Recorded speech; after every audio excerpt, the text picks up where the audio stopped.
Right, okay folks, welcome back. If you're listening to just the audio version of the podcast, probably doing yourself a favour. So this is the Christmas episode. This one will hopefully be going out on Christmas Eve. And so again, I want to do something Christmas themed for the podcast.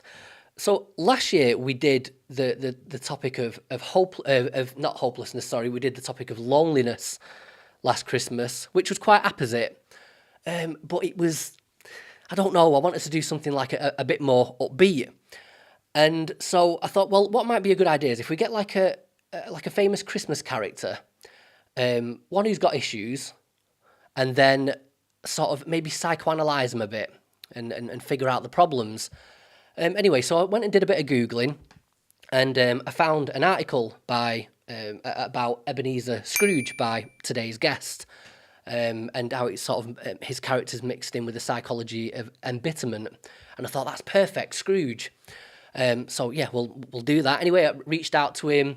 He agreed. We booked the episode, and I thought, oh, this is going to be great. This nice little quirky episode for Christmas or what have you. Anyway, so I started cobbling my questions together, and then quickly realised that there's not really that much fun to be gleaned from the topic of bitterness. And I realised, I think what I've done is, you see, my favourite iteration of Scrooge is in Muppets Christmas Carol, which is quite a light version of it. And the only problem with this setup here, I haven't got a Muppet to come and co-host the show with me. So in an effort to sort of inject a bit of humour into the podcast today, I've decided I'm going to be the one that dresses like a Muppet, hence the stupid outfit. Oh, you might be happy to see that I've got last year's T-shirt, Eat, Sleep, Turkey Repeat. That's made another appearance, and I'm not sure how long this beard's going to last, but let's see. So, my guest today is Dr. Stephen Diamond. Dr. Diamond is a practicing clinical and forensic psychologist specialising in the psychology of creativity, evil, trauma, spirituality, and existential life crises. He is a resident faculty member in the Department of Graduate Psychology at Ryokan College in Los Angeles, and is currently guest editor of the Journal of Humanistic Psychology, as well as writing a regular blog for Psychology Today, titled Evil Deeds, a forensic psychologist on anger, madness, and destructive behaviour. Stephen is also the author of Anger, Madness, and the Daimonic, the psychological genesis of violence, evil, and creativity. Dr. Diamond currently maintains a private psychotherapy practice near Beverly Hills, specialising primarily in existential depth psychology, a unique approach to treatment developed over the past 4 decades of his career, which he describes as a synthesis of psychodynamic, Jungian, and existential therapy. Dr. Stephen Diamond, welcome to the podcast. Thank you for joining me. Thank you. Thank you very much, Danny, and thank you for that lovely introduction. Appreciate it. Okay, so before we even jump into this, I think there's a few things we've got to kind of cover there that need a bit of that need defining, I think, just to sort of give us a bit more of an insight into you. Actually, before we jump into definitions, the first thing I always like to do with my guests is ask them why psychology, how you ended up becoming a psychologist, what was the sort of the genesis of your interest in that? Well, I was a pretty precocious young boy. I started reading Sigmund Freud at the age of about 11 or 12, and I found him absolutely a great writer, and I found what he was writing about and what he was doing as a psychoanalyst fascinating, and I always thought, wouldn't that be a wonderful way and fascinating way to make a living? My own development took some different twists and turns. I was a musician for many years in my adolescence. I was playing professionally, and then I gradually came back around to studying psychology. So it was a little bit of a circuitous path, but I've been doing it I've been practicing now psychotherapy and psychology for the past 40 years. That is very precocious. 11, 12 years old, turning to Freud. You know, most of us at that age are sort of reading comics and the Beano and things like that, Marvel comics. So, how did you stumble across Freud? Why reach for that on the bookshelf at 11?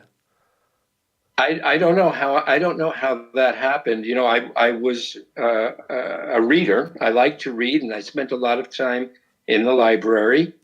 Typical what Jung would call an introverted type, and I found Freud somehow. I'm not sure who introduced me to him. I don't think anyone introduced me to him. I just found him, and it changed my life. Yeah, wow. The course of my life. Okay, so I'll tell you what, Stephen, I'm finding it hard to take myself seriously here. This bit, especially in the hat and beard. Okay, so a couple of things that I'm interested to sort of define before we get into this is one is so in the title of your book, Anger, Madness, and the Daimonic. So I've not stumbled across that word before, and I was just wondering if that's got anything to do with demonic and what exactly that means. Yeah, it's related. You know, the daimonic is an ancient Greek term and concept, and it's actually where we get the modern notion and word demon and demons and the demonic. So the demonic derives from the daimonic, but there's a very important difference between the two conceptually, and that is that in the Greek idea of the daimonic, daimons, or what we now call demons, were not just evil or destructive or negative entities or beings or spirits, but rather they were both negative and positive, destructive and constructive, and could have those kinds of effects on our lives. Oh, that's so. You know, as opposed to the modern idea of the demonic and demons, which is purely negative. It's a very one-sided understanding. But for the Greeks, it was a more ambiguous situation. Yeah, well, that's a happy little accident in terms of defining things there, because I think that's very much ties into when we're going to explore this character of Ebenezer Scrooge as well. But the second thing is, and I know this is probably something that you could dedicate an entire episode to, but I'm just interested in what existential depth psychology is, and if you could just give us a sort of brief summary of exactly what that is, because that's your speciality. It's a type of therapy that you've developed. Sure, and it's a terminology that I use to describe what I do, how I practice, and it's one that many people find incompatible in terms of putting those two terms together: existential and depth psychology. There are many existential therapists who feel that the whole practice or notion of depth psychology, which is depth psychology, would be a generic definition of Freud's psychoanalysis, Jung's analytical psychology, and so on. So there's many existential therapists who feel that those two terms are incompatible, but I use them to describe a kind of synthesis of existential psychotherapy and of depth psychology. I see them as being complementary rather than antithetical in practice. So now I define depth psychology a little bit. If you want me to define existential therapy, I can do that a little bit as well.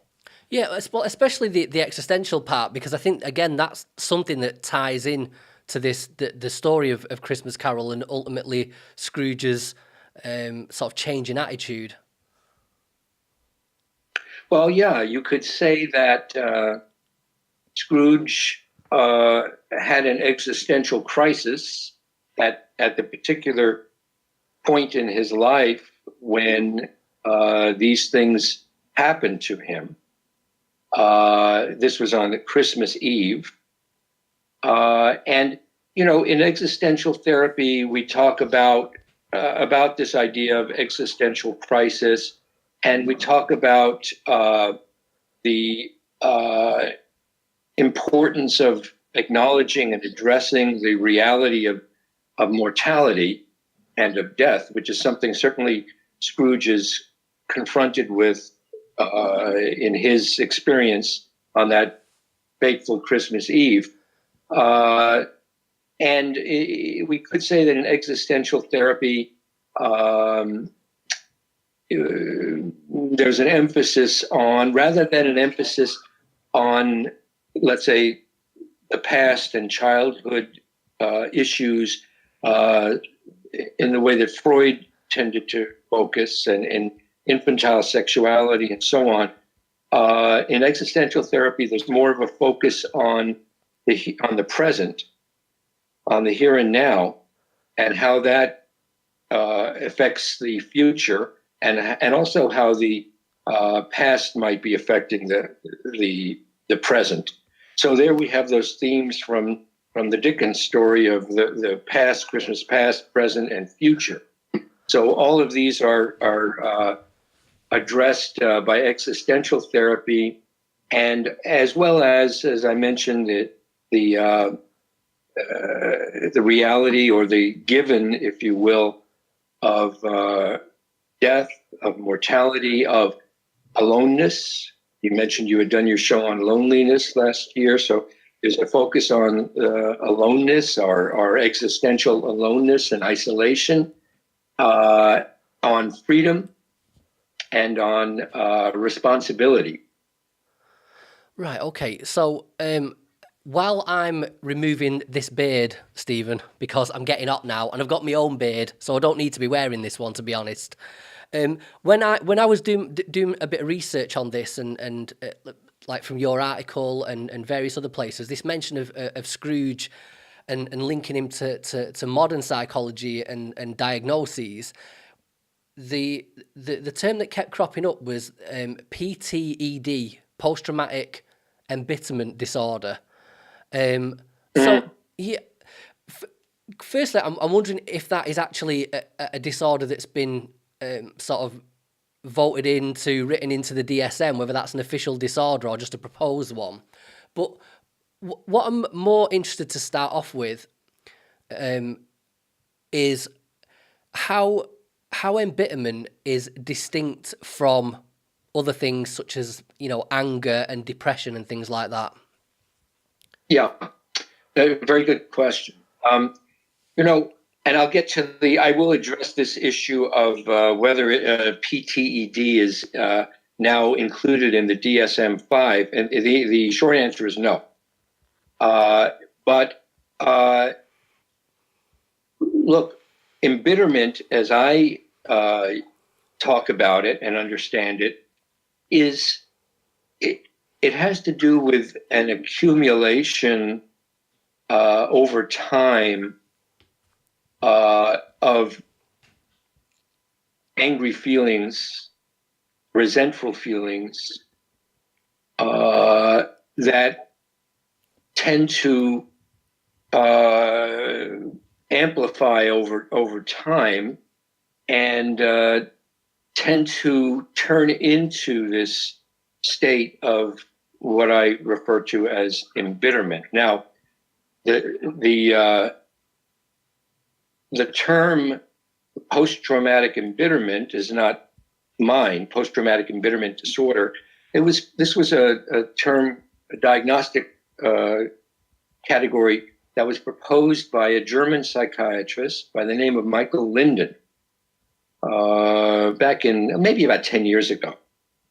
And he came up with this idea, this concept of this diagnosis, because he had been working with East Germans former citizens of East Germany who, upon the reunification of Germany, East and West, their lives were really affected in some negative ways in terms of being able to assimilate, into the West German culture and so on.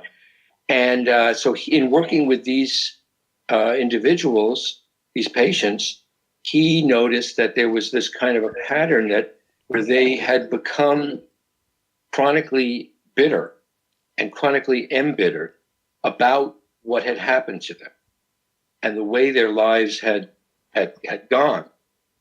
And he wanted to give us a way in the profession, to give us a way to distinguish between PTSD, which I'm sure you and your listeners have heard of, post-traumatic stress disorder, which is in the DSM-5 and is a formal diagnosis. He wanted to give us a way to distinguish between that and what he called PTED, post-traumatic embitterment disorder. And one of the fundamental distinctions in the diagnoses is that by definition, the trauma in PTSD, post-traumatic stress disorder, by definition, must be life-threatening. In other words, somebody must have been confronted with the possibility of death or witnessed somebody being killed, as for example, soldiers and so on. But that's by definition what PTSD is. And in that sense, PTSD tends to be overdiagnosed by many, even mental health professionals, because it tends to be overdiagnosed and used even when the traumatic issue was not life-threatening, was something else. Or something other than life-threatening. So anyway, Dr. Linden wanted to try to give some way to address this issue of embitterment and embitterment in particular. PTSD has many different symptoms. They can include anxiety, they can include depression, flashbacks, that sort of thing. Post-traumatic embitterment disorder is characterized primarily by this feeling of embitterment, resentment, and embitterment, and an overweening and unrelenting need to have revenge of some sort. Right. Okay. So this gives us a good. I know that was a mouthful. No, but it gives us a good jumping off point now to sort of start digging into this story of Christmas Carol and Scrooge. So, I think we're just going to sort of jump around with this. Instead of trying to be too structured with it, I'll end up all over the place anyway, so I might as well just go for all over the place. I think my first question related to it is when the immediate image of Scrooge, just this sort of archetypal, angry old man who's sort of like a villain in a sense. And I sort of get the impression a lot of the time that from the few iterations I've seen of Scrooge, the different versions, is that it's sort of unjustified.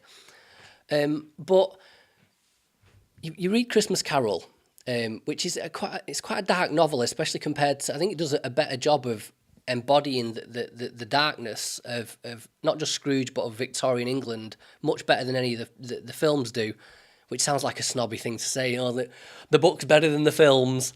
But I think it's true in this case. And so, just going over is past in the book. So he's neglected by his father. He's sent off to boarding school.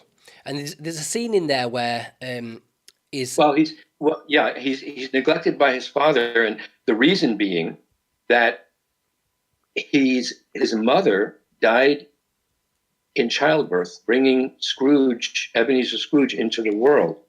And the father never recovered from that, and always blamed his son for his wife's death. Right. And then later on, we have this scene where his sister comes to shows up at the school for him to take him home, and she's sort of been lobbying her father, and the implication there is it's taken her a long time to convince her father to just have his son back for Christmas, and also inherent in that is the fact that she seems to be at home with her father while he's off at boarding school. So his sister's being taken care of by his father while he's not.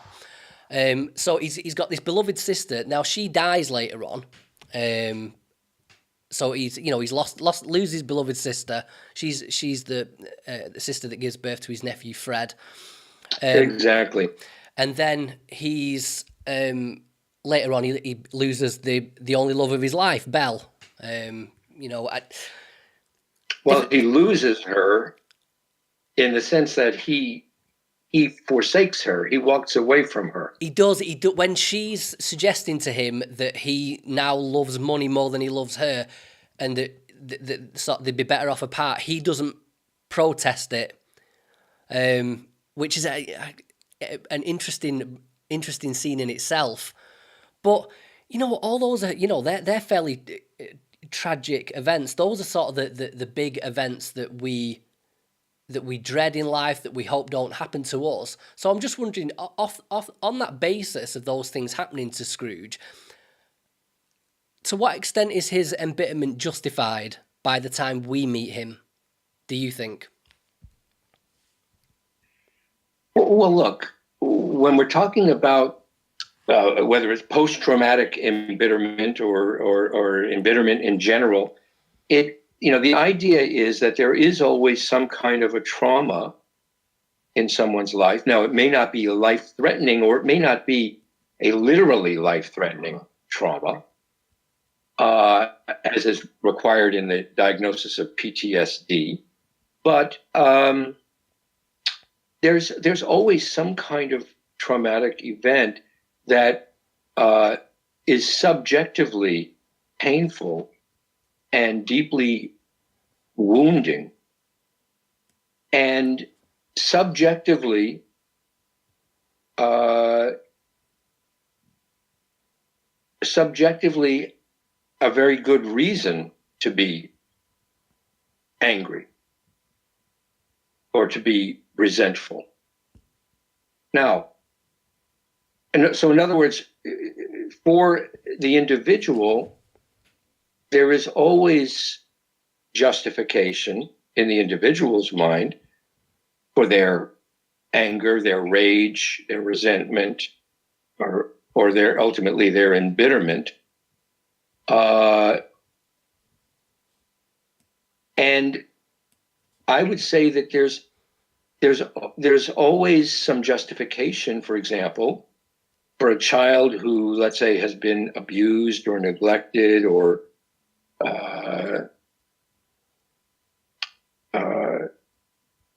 maltreated. There is justification for his or her anger about having received such unfair treatment. Now, so I guess what I'm trying to say is that psychologically, I think there is justification. I think we are justified in feeling angry about certain things. The real question from a mental health point of view has to do with how we actually deal with that anger. So again, when we talk about embitterment, the beginning of embitterment has to do with anger and then resentment. So it's kind of a process that develops. And that process from anger, the feeling of anger, primal anger, which is justified, to the feeling of embitterment, which is the product, the consequence of how one has dealt with one's anger. Well, the interesting thing there, Stephen, is that with something like this, when you've got a sort of a chicken and egg scenario, and in Scrooge's case, you very much got this, like you said, right from the beginning. Things were bad, and he's had a horrible upbringing, and children aren't necessarily equipped, especially when you're distant from your father figure as a young man. So Scrooge has never got any way of sort of learning how to deal with the situation, and this anger and rage that builds up inside him that eventually becomes embitterment. But you see, later on, as a result of that, it's perfectly justified. It seems to me that then he looks outside at the world. He's lost his sister and the love of his life, and his dad didn't seem to care about him, and his mum died in childbirth. And for him to look out at the world and say, well, the world's a horrible place, and then to react to it as such. But then the trap there is that, well, then the world, in seeing this sort of angry young man, there's an automatic reaction to that as well, that they then further perpetuate it. I think it's interesting. It's a self-fulfilling prophecy in a way. It is when someone's depressed, then people feel concern for them. When somebody's sort of acutely angry, people try to calm them down. But when someone's sort of seething and bitter, people don't have very much sympathy for that. And I mean, you see it later on in the story. I mean, there's the bit I've always thought this bit about his nephew Fred. Well, Fred's this jolly guy who loves Christmas, and he comes in at the beginning of the story, and he's trying to give Scrooge this Christmas cheer, and apparently he comes in every year and tries to do it. But then, when with the ghost of Christmas Present, Scrooge catches Fred making fun of him in front of everybody. He's like when they're doing the yes and no game. I've got the quote here: "A brisk fire of questioning to which he was exposed that elicited from him that he was thinking of an animal, a live animal, rather a disagreeable animal, a savage animal, an animal that growled and grunted sometimes and talked sometimes and lived in London," and it goes on and on and on. And then there's the scene later on with the Ghost of Christmas Future, where the businessmen are sort of being flippant about his funeral and saying, "Oh, I'll go if there's this food to be had there," and then he's got his the housekeeper and the undertaker are selling his things, and they're making fun of him as well. And it just seems to me that,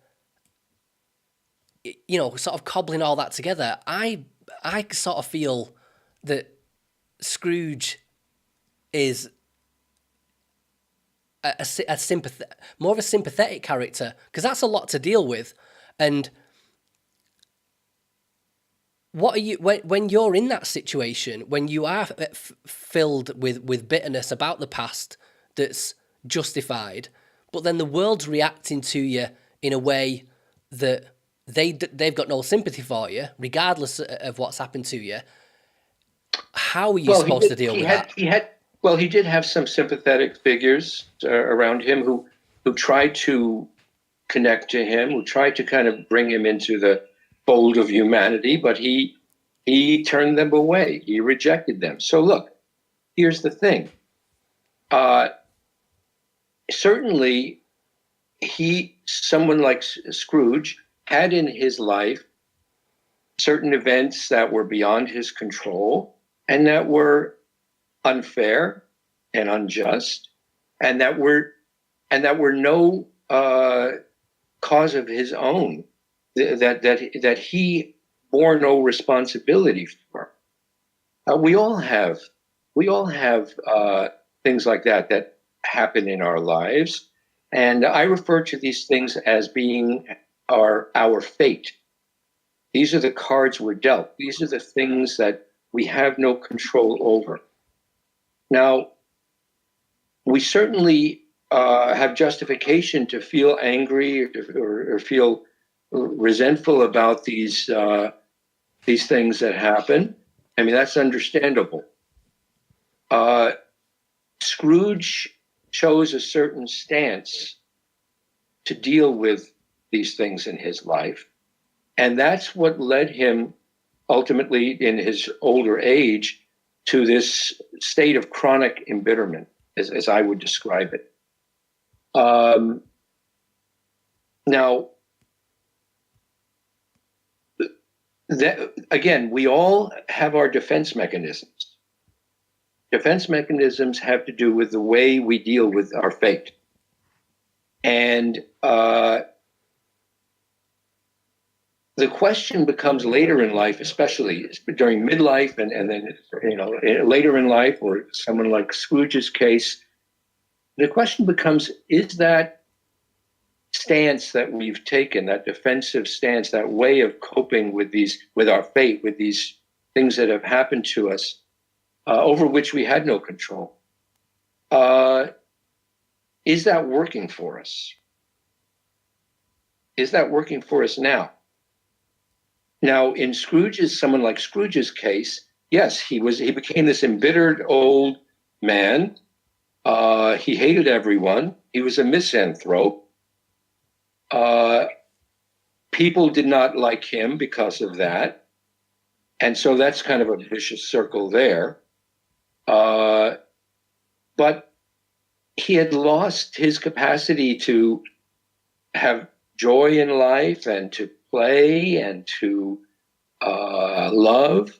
He had lost his capacity. He had given up his capacity for that because of the stance he took toward what happened to him in life.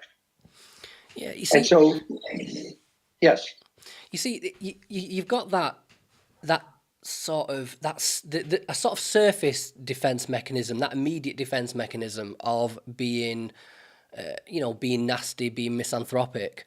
But I'm wondering how this idea of the money comes into it, because there's an interesting thing with Scrooge where he's a businessman and he makes loads of money, but at the same time he's a miser as well. So as well as being a good businessman, making a lot of money, and some could say that that's a very controlling thing to do. This power in the hoarding of wealth.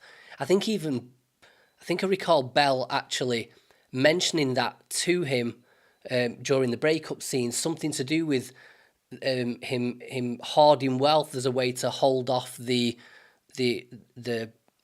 problems of the world. But then at the same time, he's a miser. He doesn't spend his money. He lives in a place that's dank and dingy, and he's not, it's not an opulent life. So I'm just wondering what you make of that little paradox in the story. Well, I think that goes to the point of what we were just saying, that this is part of his defense mechanism. This is part of his stance in life. He made an existential decision. And we see the sort of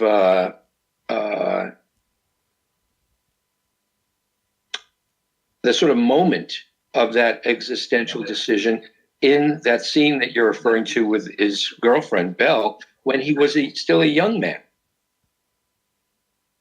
He hadn't turned toward the dark side yet, fully. But it was in that moment that he decided to.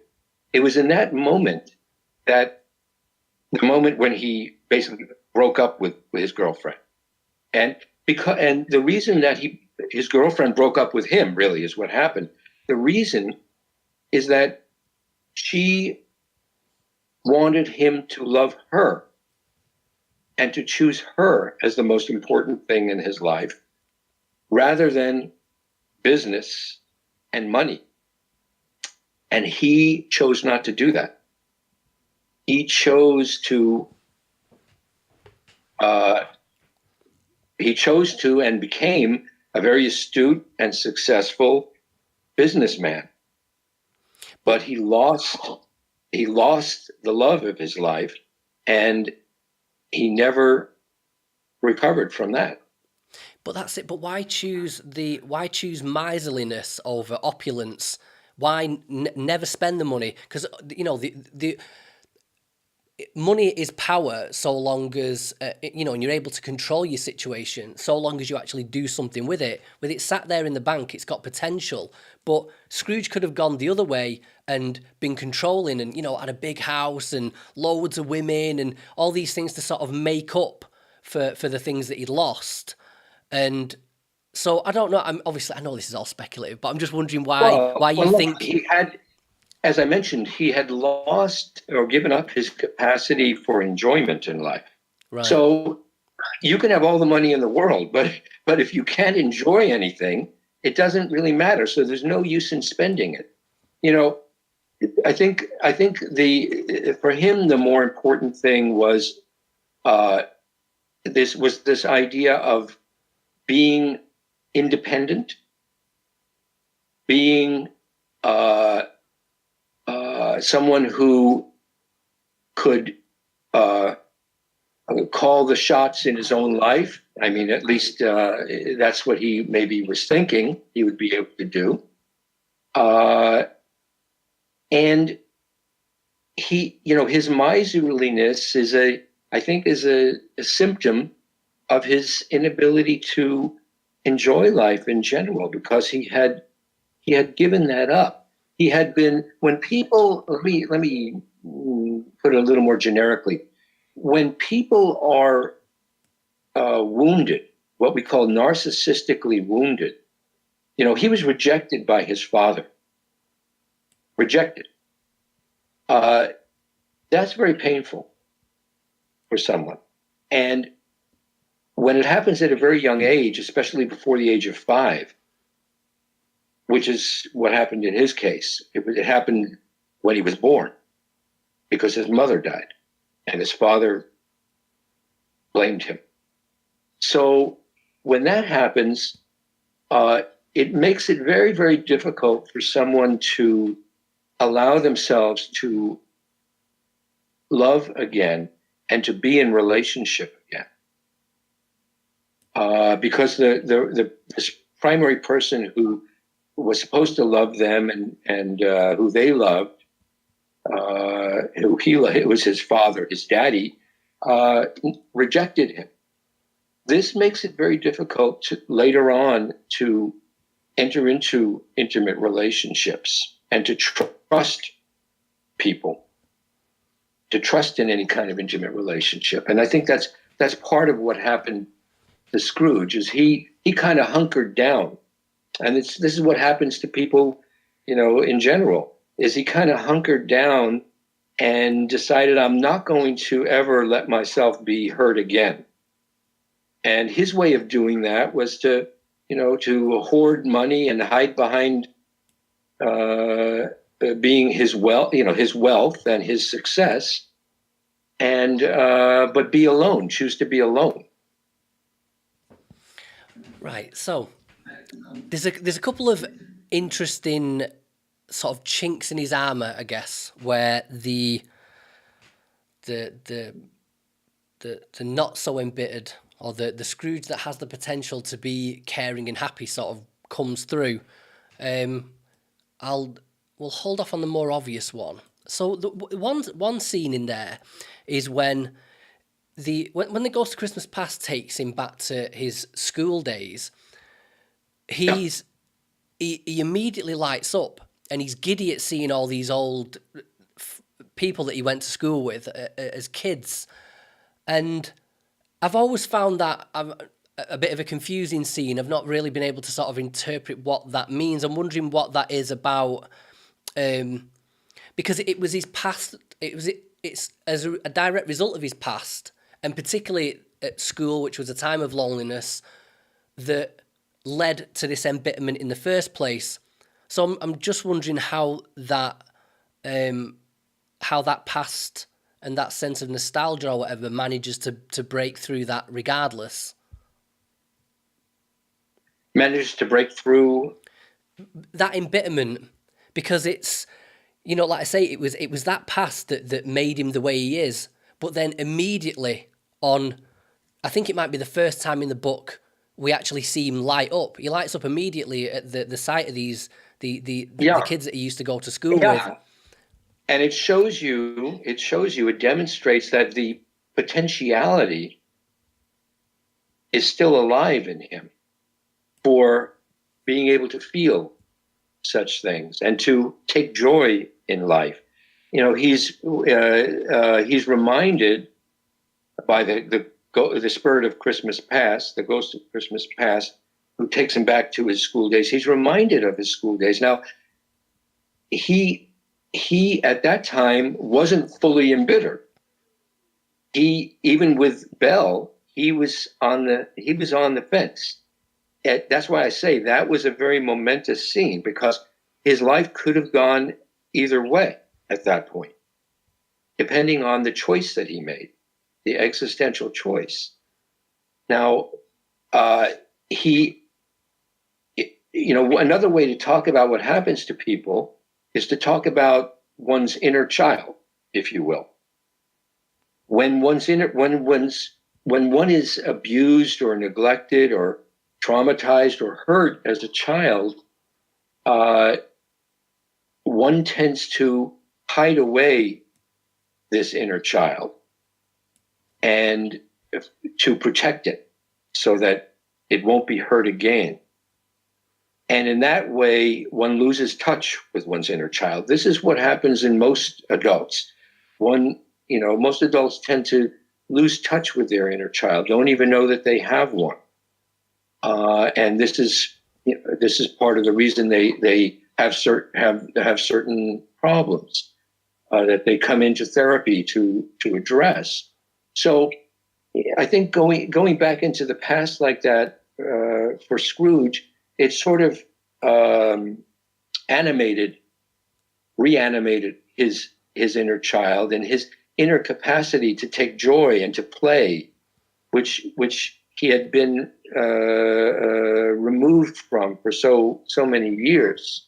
And I think, to me, it shows that, and I think I'm in agreement with you, that it shows that capacity is still alive in him. Yeah, and the theme that there's a theme of childhood that sort of runs through A Christmas Carol. It keeps cropping up over and over again. And now the next most obvious example is the impact that Tiny Tim has on Scrooge. So this is again with the ghost of Christmas present. Takes into Bob Cratchit's house, and they're an impoverished family, but very, very loving and very grateful for what they do have.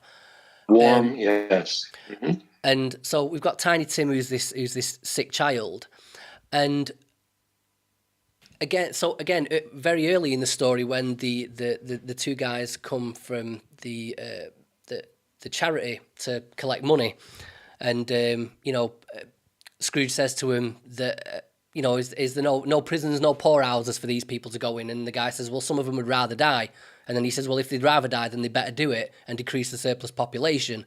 Mm-hmm. Very cold-hearted way of a very cold-hearted reaction. But to say the least. Yeah. Yes. But then immediately again in seeing Tiny Tim, he's struck by the spirit of the little boy especially. But it's Scrooge shows concern for Tiny Tim, and he asks the ghost of Christmas present. Again, if we can just quickly find this, it's Spirit, said Scrooge with an interest he'd never felt before. Tell me if Tiny Tim will live. I see a vacant seat, replied the ghost, in the poor chimney corner, and a crutch without an owner, carefully preserved. If these shadows remain unaltered by the future, the child will die. No, no, said Scrooge. Oh, no, kind spirit, say you will be spared. Now, again, that's completely at odds with the heartless reaction that he had at the beginning of the story.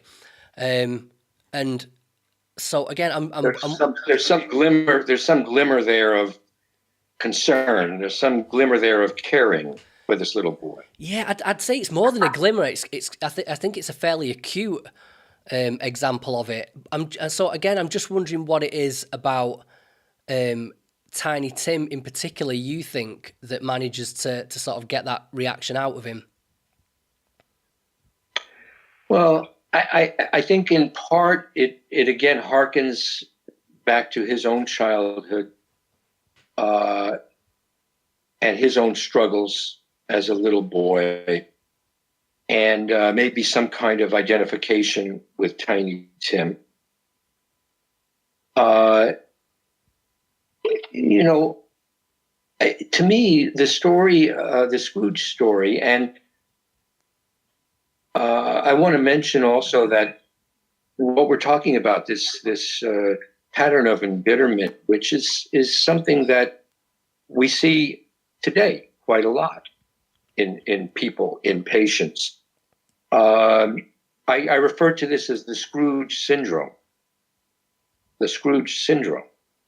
It doesn't always manifest itself in exactly the same symptoms, if you will, but underlying it is this chronic embitterment and this anger with the world and with God and with the unfairness of life. Now, to me, these scenes that you're referring to with Tiny Tim, and then before with his own childhood friends and classmates, these show us that although he is seemingly irredeemable, he's not irredeemable. The whole story of A Christmas Carol and of Ebenezer Scrooge is a story of redemption. Redemption.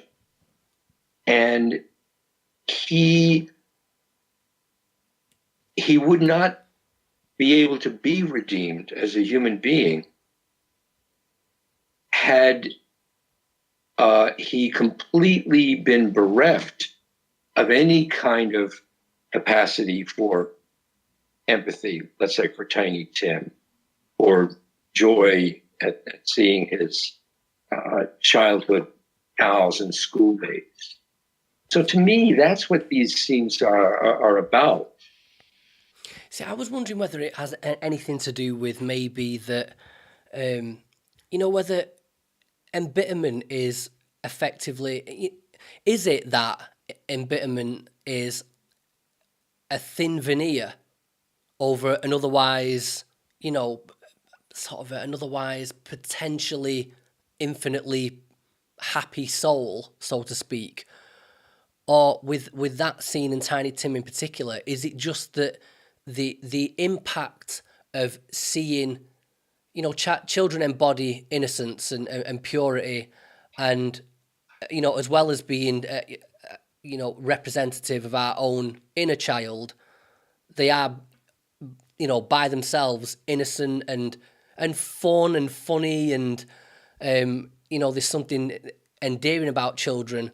So, is it that the embitterment is a thin veneer, or is it that the innocence and the purity of children, it is like a hammer blow, that it's massively impactful in a way that just adults can't be to one another, maybe?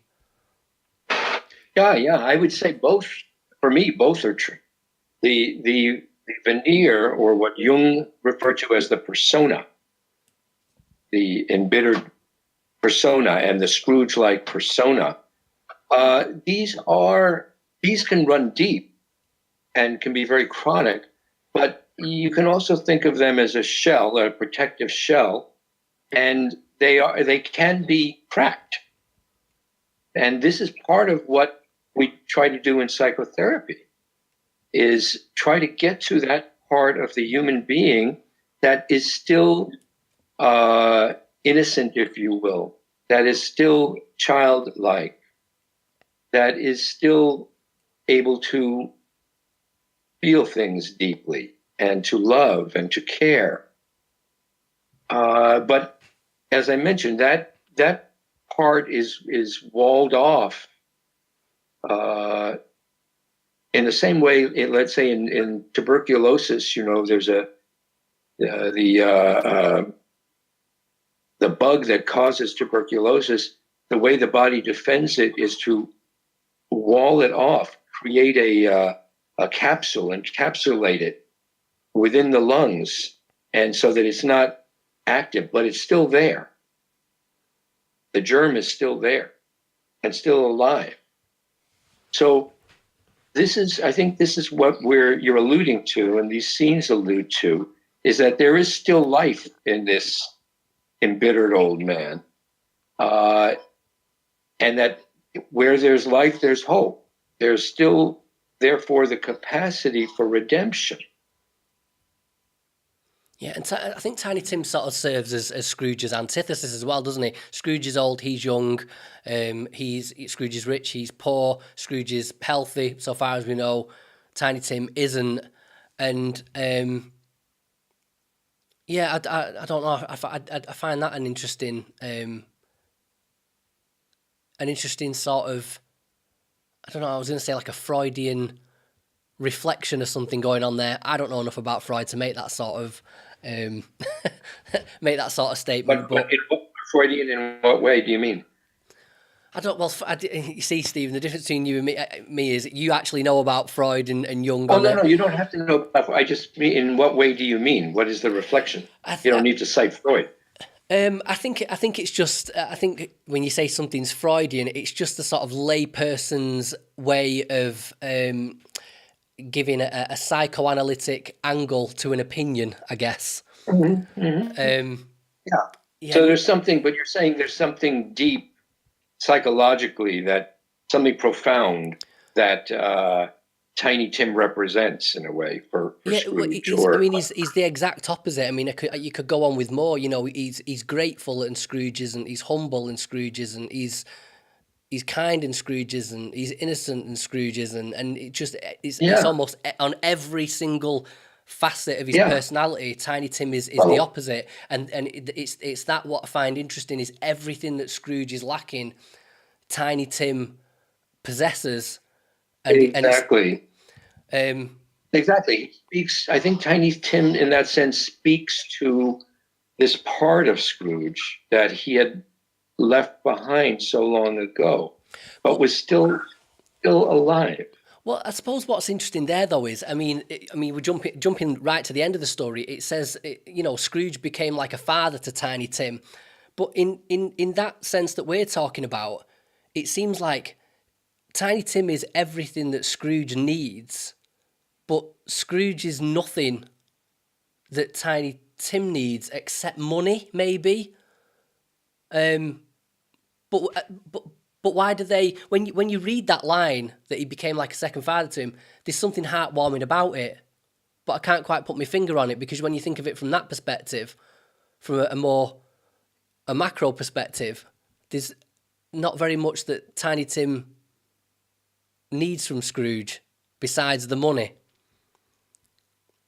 Well, I think that Scrooge becoming like the second father to Tiny Tim, was part of Scrooge's redemption. It's not about Tiny Tim.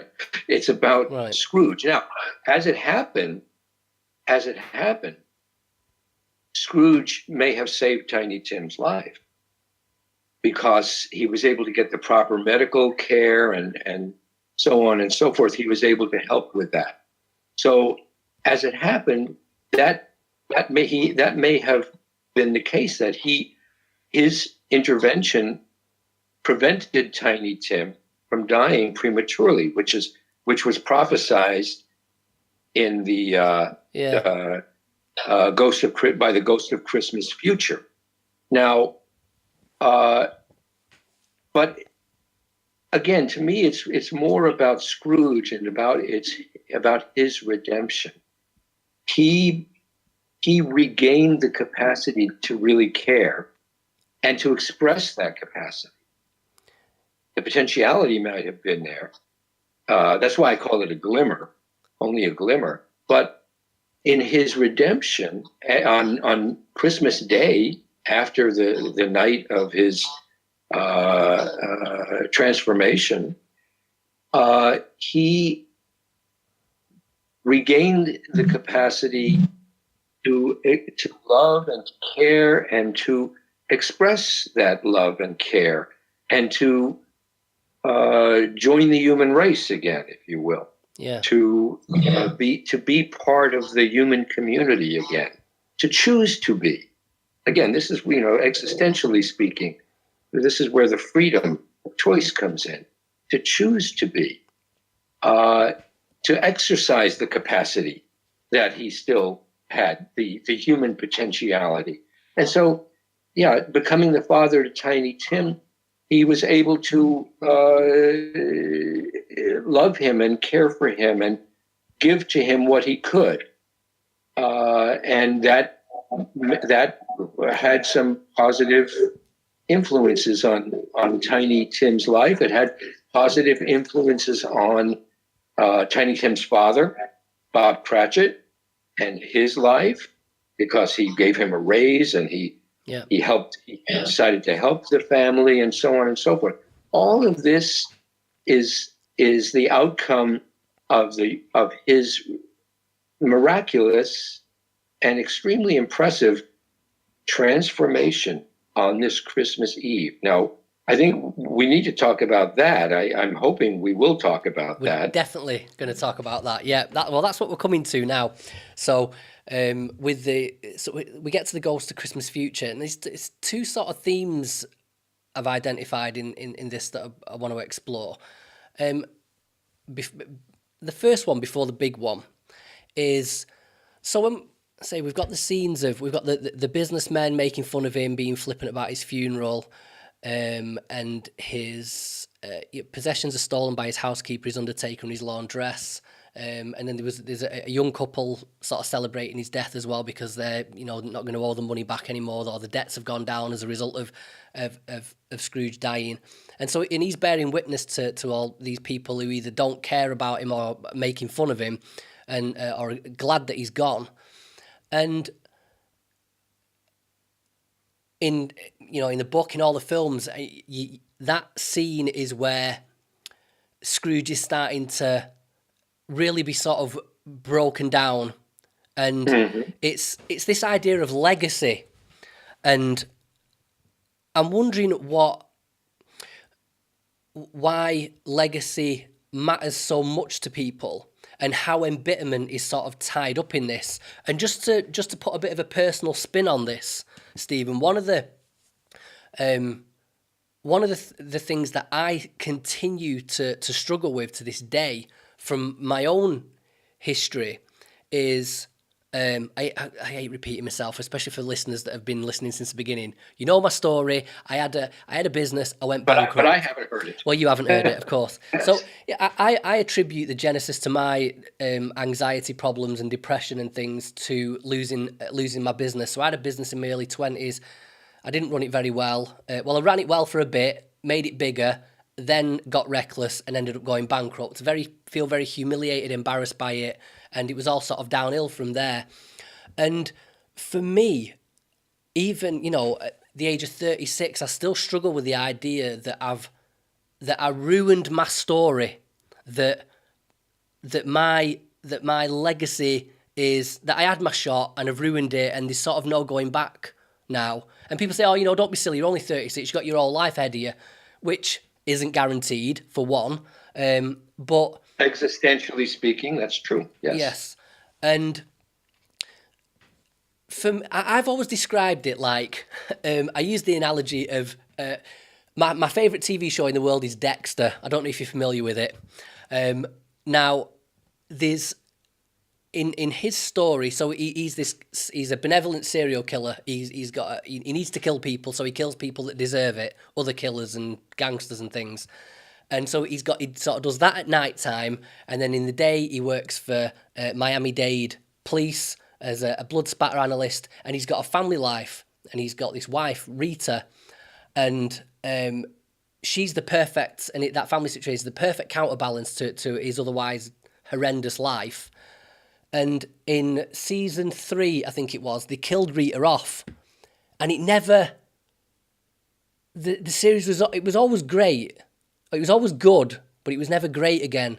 They never recovered from getting rid of that character. And I sometimes feel a bit like that with my situation. Like, it doesn't matter what I do from now on, because I always had this one big screw up back then that I can't erase. And I think there's a little bit of bitterness there for me with that. And so I'm just wondering, sort of, if you could, tying all that together, this idea of legacy and how that maybe ties into this idea of embitterment and maybe an idea of a tainted life, a tainted storyline or something like that.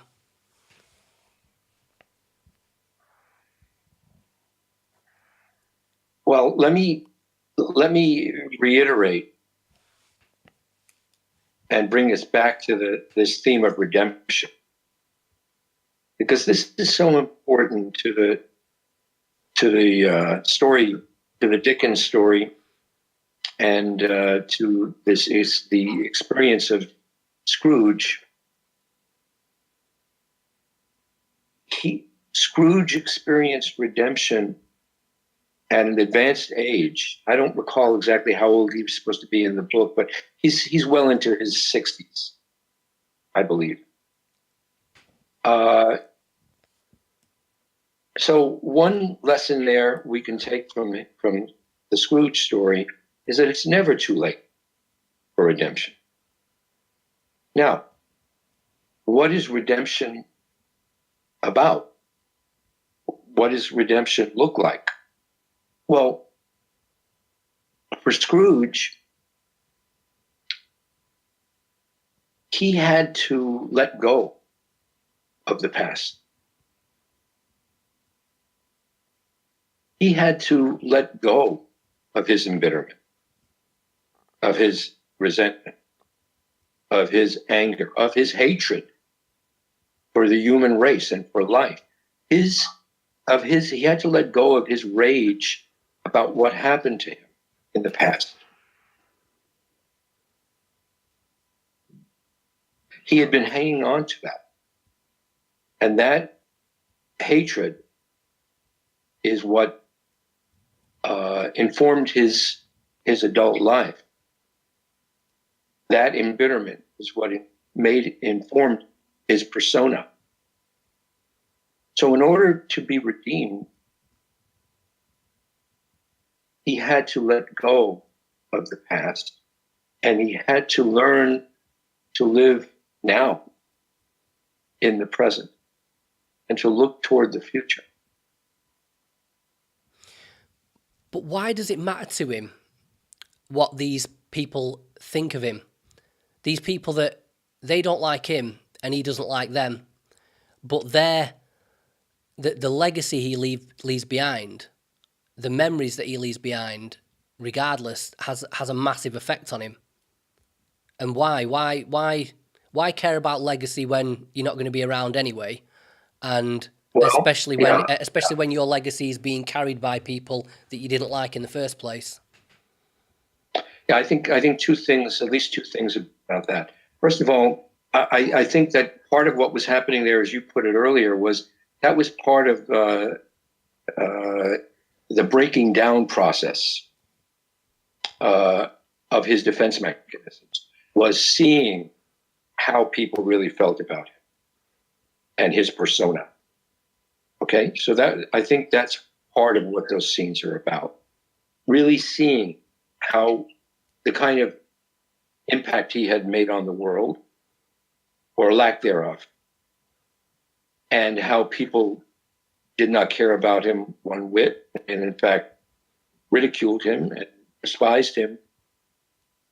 I think this was crucial in this whole breaking down process of his embittered persona and his defense mechanisms. Now, the other part of it is that we all have a legacy. You know, we have a life story. And as Jean-Paul Sartre put it, we are the authors of that story. And we have the responsibility for how that story comes out. Now, this gets to the point of what I call our destiny, of finding and fulfilling our destiny, which is different than fate. And if you remember, fate, as I defined it, is the cards we're dealt, the things that we have no control over in life. But destiny is different. Destiny has to do with our destination. Destiny has to do with what we do, how we deal with those cards, how we deal with our fate. So I think in those kinds of scenes, it forced Scrooge to look at that and to ask himself the very important and existential question: is this how I want to be remembered? We don't have much other than our legacy. We have our reputation in life. We have what we do in life, and what we do with life, and what we leave in life when we die, and we all die. So, this notion of legacy, I think, is really crucially important, and I think it has to do with the issue of meaning, sense of meaning and purpose in life, and what we want. How we want our lives to be remembered. Yeah, I think, and how we want to live while we're here on Earth. Yeah, I think another thing, Stephen, is just that, again, me seeing this through the lens of Muppet Christmas Carol is, I'm just thinking back to the novel, I'm not sure how acutely and how openly people voice their disdain to Scrooge in person. In Muppet's Christmas Carol, as he's walking through the street, everyone's singing, "There goes Mr. Humbug, there goes Mr. Grinch." Or is it Mr. Grinch or Mr. Grimm? One of the two. Whereas in the story, I think we might only be getting that vision of him through the voice of the narrator, and it might be that's the first time he's actually been confronted with it so explicitly in the story. And in the scenes where he's died, and people are talking about him. Yes. So, the big scene, the penultimate scene, is when the ghost of Christmas yet to come takes him to the cemetery and points him to the tombstone, which bears his name, and that's the point at which that's the coup de grace. That's the coup de grace. Great, yeah, yes. Great word. So, I mean, we sort of touched upon it there, but I'm wondering what it is about the recognition of one's own mortality. What it is about that moment that is going to facilitate positive change. Again, because it's, it could be a crippling, at the end of everything that he's gone through, that journey he's gone through on that night, it could just be a crippling final message. But it's devastating and it's shattering. But he draws inspiration from it. It's not disabling. And why is that the case? Yeah, this is very much central to existential thought and existential therapy, is that the confrontation with our own mortality and with the reality of death, and especially of our own death. It's one thing to deal with other people's death, which is a reminder of our own mortality, but to really face and confront the fact that we are going to die. We have only a limited and finite time on this earth. To really accept that and experience that, shattering as it may be, as it is for Scrooge, devastating as it may be, can give us impetus to live more fully now, and to do with life what we want to do, and to make of ourselves what we want to make of ourselves while we still can, and to enjoy life while we're still here. Because tomorrow is not guaranteed for any of us. So acknowledging the reality of our own mortality and death is part of the whole redemptive process, and part of becoming willing to really embrace life and live fully, not provisionally, and to write, to author a story that we want to write with our lives.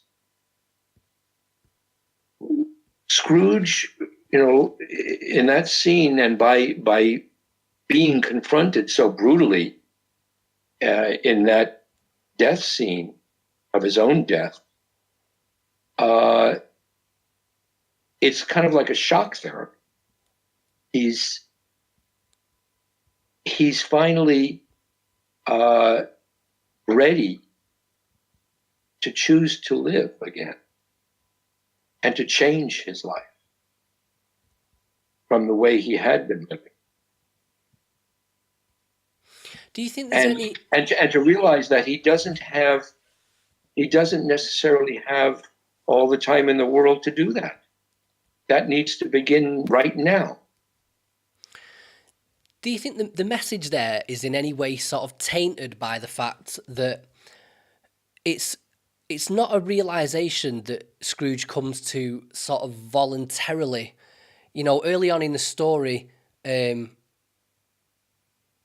Marley says to him that when he's there with all the chains on him, these are the chains that I forged in my life, and if you don't improve yourself and become a better person, this is going to happen to you, which is a threat in a sense, and all the things. It's a fact. It's a fact. Right. It's an existential fact, and it's a warning. But is there anything?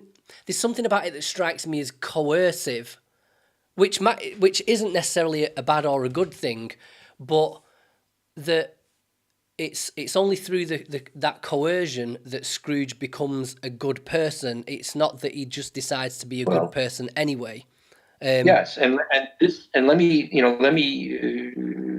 use this opportunity right now to speak a little bit about the parallels between the experience of Ebenezer Scrooge on that fateful Christmas Eve and the psychotherapy process.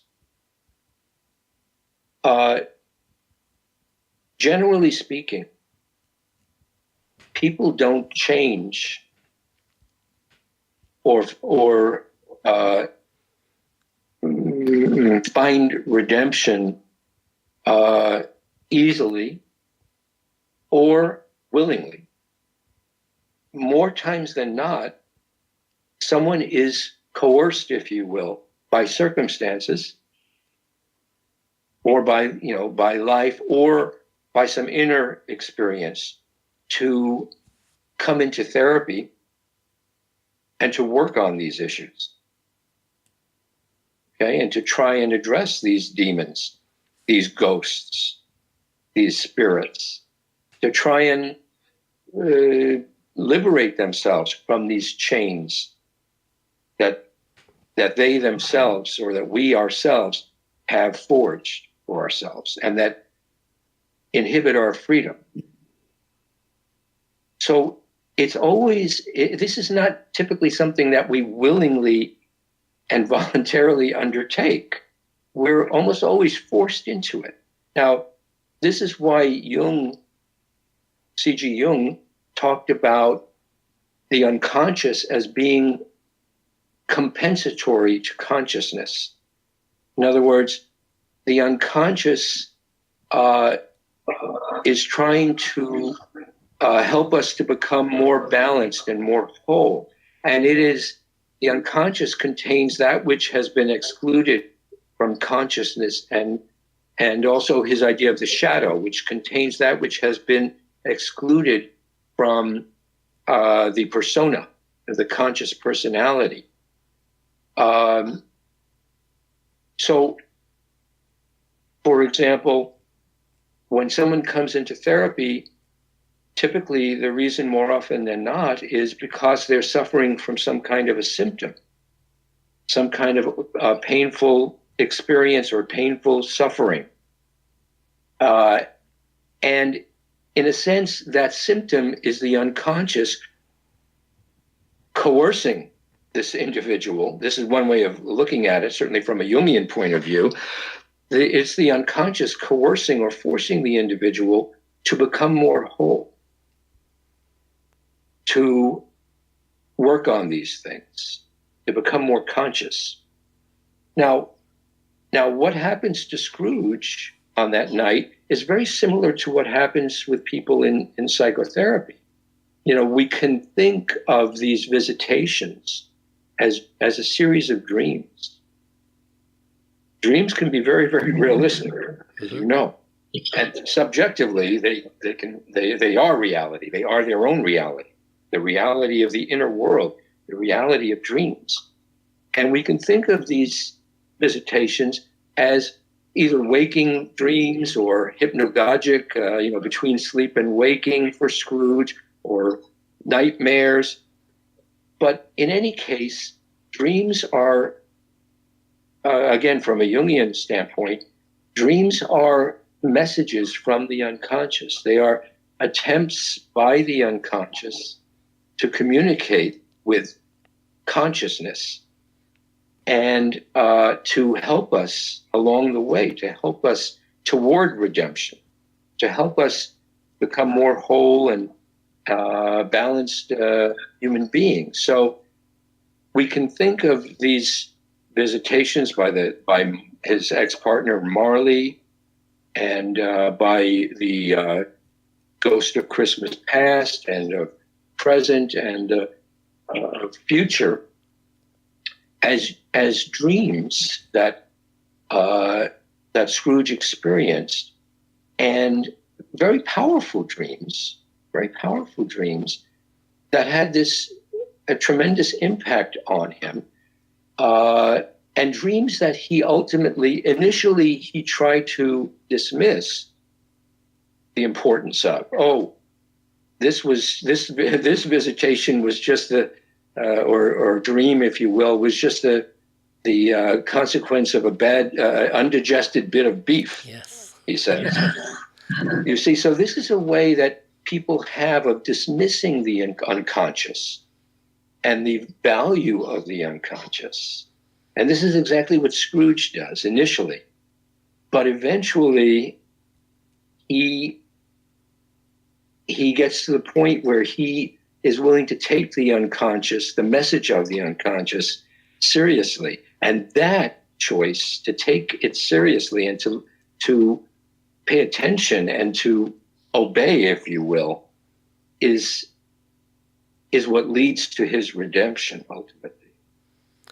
Yeah, Jung and dream psychology are two subjects we haven't touched on in this podcast yet, and I do need to get on those. Okay, Stephen. So I've just got two questions remaining, really. Yes. One quick one, which is, I don't know, maybe kind of off topic. I don't know. See what you make of it, and then maybe a sort of a bit of take home advice for the listener.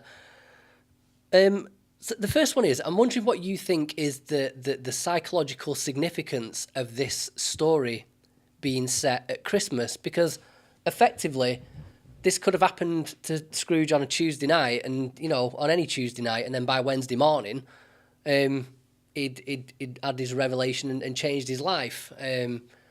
All the same lessons could have been learned, and all the generosity and the change of heart that resulted from it. So yeah, I'm just wondering what the significance of Christmas is, whether it's just a marketing thing, because I know that I believe Charles Dickens sort of rushed this novella out to sell it before Christmas. Maybe it was just a marketing scheme, but is there any psychological significance to it? Oh no, I'm sure there's psychological significance. Dickens was a great psychologist. You can see that from his writing. He understood people, and he understood some of the things we're talking about, obviously. And choosing to have this happen on Christmas Eve was absolutely no mistake or coincidence. You know, Christmas is the time of miracles, traditionally. Christmas represents the birth of Jesus Christ. Christmas is a time of birth and renewal. Also, if you think seasonally, it's sort of the dead of winter, but it's after Christmas. It's the darkest time of the year. After Christmas, it starts to get lighter, and we're moving toward spring and renewal and rebirth. So there's tremendous symbolic significance in Christmas as his choice as a time for this to happen, because again, the story of Scrooge is the story of death and rebirth. It's clearly it's the confrontation with his own mortality and the fact that he's going to die, and this is going to be his legacy if he continues to choose to live in the fashion that he does. But it's also the death of his old persona, which he has to jettison. He has to let go of this embittered old crank. It's the death of that persona, which then allows for the birth of the new Scrooge, the rejuvenated, the renewed, the more whole and more human Mr. Scrooge. Okay. So I think it's highly symbolic. My final question is for anybody that's dealing with feelings of bitterness and feeling like they've got a tainted legacy or the world's against them, anything like that. There's no ghost of Christmas past, present, and future going to come along for anybody. And but there is, Danny. Okay, well, I'll let you demolish my question in a minute. Let me.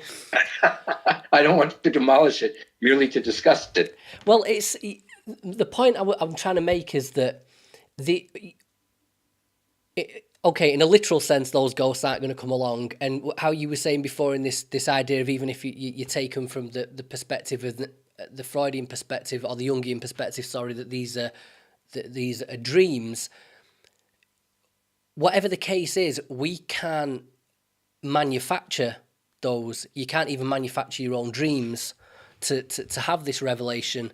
And anybody that's dealing with feelings of embitterment, is there anything that you can do as an individual to deal with it? Or is it the case that you need that coercive power from the outside to act as the impetus? And maybe, one of the things with people that are bitter is that they seem blind to it. So it's maybe not something that you can actually be aware of enough to do anything about. So is there anything you can do about it if you're dealing with it? And if so, what would that be? How would you manufacture the redemption of Ebenezer Scrooge for yourself? I don't know if it's about manufacturing it. I mean, you say that for most of us, we don't have the advantage of being the visitation of the spirit ghost of Christmas past, present, or future. And I interrupted you saying, "Oh, but we do." And what I meant is, psychologically, we all have these experiences, and it's not a matter of manufacturing them. Again, for example, if we take what happened to Scrooge as a series of dreams, we all dream. The question is whether we pay attention to our dreams or not, whether we choose to attend to them, and whether we choose to take them seriously or not. So it's I guess my point is that it's entirely possible that it's entirely possible that for the embittered person, he or she may one night go to sleep and have some dream, some vivid dream, maybe a nightmare. It may very well be that that dream, that nightmare holds the key to his or her redemption. But only if one is willing to take it seriously. In other words, really listen to that dream and really try to understand what the message of that dream is in terms of what it might be saying about what one needs to do to redeem oneself, to become redeemed, to transform oneself. Now, that's where therapy comes in, of course, because it's hard to understand dreams. Dreams speak a symbolic language. They speak a language of their own, and it's hard to make heads or tails of them for most people. And part of what happens in psychotherapy, or at least the kind that I do, the kind that Jung developed, certainly, is that we take these dreams seriously. These dreams are visitations. They're visitations during the night. We take these dreams seriously and we listen to them. And we take them as potential messages from the unconscious about what needs to happen to become more whole, to become more individuated, as Jung used the term. And part of what we do in therapy is grapple with that and work on trying to make sense of that. Of course, the therapist has some more experience with doing that typically than the patient does. So again, my emphasis there is that we have the opportunity for redemption, no matter how embittered one is. I believe there's always the possibility of redemption if we want it. And if we're willing to do what needs to be done to work toward it and to make that happen.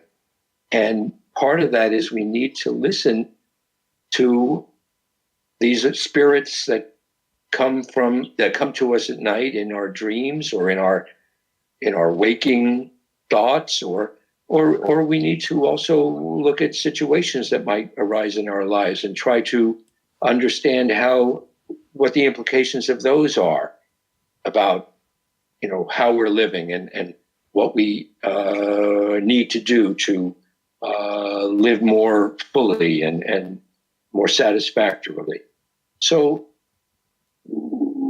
Scrooge isn't the only one who has the benefit. And as I mentioned earlier, it's almost always a matter of coercion that people come into therapy in the first place. People don't want to come into therapy. Who wants to come into psychotherapy, pay a lot of money to talk to some total stranger? Who wants to do that? And take a good hard look at themselves in the mirror. Nobody really wants to do that. But almost always we are coerced by circumstance or by symptoms to do so. But by accepting that coercion and by taking it seriously, that can lead to the path toward redemption. And that's what happens in psychotherapy, at least when it goes well. Okay, now, I know we haven't got time to do the quickfire questions today, Stephen, but I'm just going to sneak one in, and that's sort of based on what you've just been talking about. And I was just wondering if you've got any book recommendations, either on whether it be on Jungian dream analysis or on the psychology of redemption or anything like that. I as always, I will. Everyone knows I will include in the show notes. I'll include a link to your book. Again, that's Anger, Madness, and the Daimonic: The Psychological Genesis of Violence, Evil, and Creativity. But I will say in my book, this is a subject that I address pretty extensively, is how to deal with anger and rage so that it doesn't become chronic embitterment. So that's a really fundamental aspect of what we're talking about. And also how to deal with it. If it has become a state of chronic embitterment, how to resolve that embitterment. This is one of the central themes that I discuss in my book. Now, in terms of these other ways of approaching the process of transformation and of redemption, if your readers would like an introduction to Jung's psychology, what he called analytical psychology, and the way that he worked with dreams, one book they might want to take a look at is a book called Man and His Symbols. Man and His Symbols. And this is a book that was Jung tried to address to the public, and he does the initial chapter in that book. He wrote the initial chapter, and then some of his colleagues and disciples also contributed chapters to that book. But it's fairly accessible. It has some really wonderful illustrations, pictures, some color plates of some of the things we're talking about. So that's one book I could recommend if someone's interested in Jung and learning more about Jung's psychology. Okay, that's great. Okay, before I hand the floor over to you, Stephen, for any final words and to tell the listeners, the viewers, about any links or anything. Speaking of miserliness, okay, so I've been doing this podcast now just over 2 years, and I found out this week that we're just about to hit the 250,000 downloads mark.